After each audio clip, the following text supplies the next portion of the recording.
Despite a push for a ceasefire, the violence in Israel and Gaza shows no signs of ending. For a Palestinian mother now living in the United States, the images have been tough to watch. Layla El-Haddad says there is so much more to the people of Gaza that the bloody conflict does not reveal.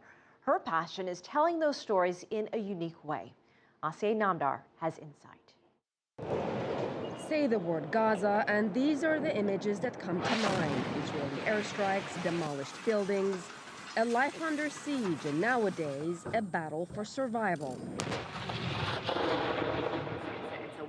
Yeah, this is what I just showed you, this. But for a Palestinian activist, blogger, and mom now living thousands of miles away in suburban Washington, D.C., there's so much more to her homeland. The incredible people, the culture, and the cuisine.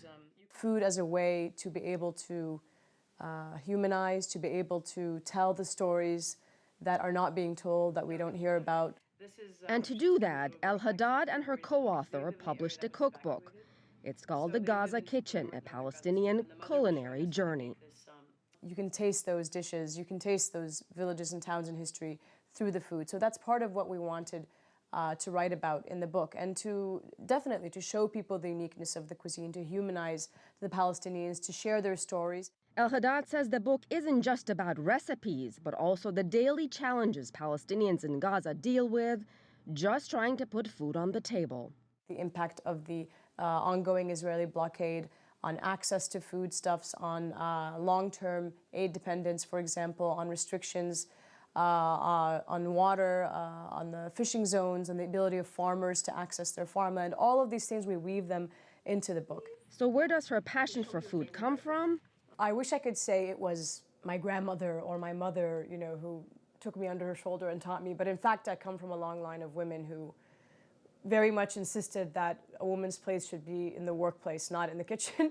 El-Haddad's culinary talents even got the attention of Anthony Bourdain and his producers when they took their show Parts Unknown to Gaza and Israel 2 years ago. El-Haddad was their host in Gaza and showed the celebrity chef various cuisines.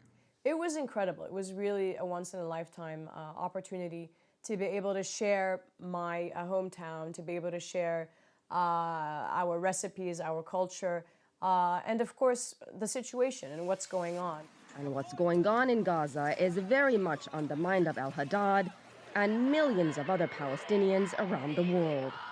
Far away from home, they anxiously wait and hope for a better future. Asiye Namdar, CCTV, Washington.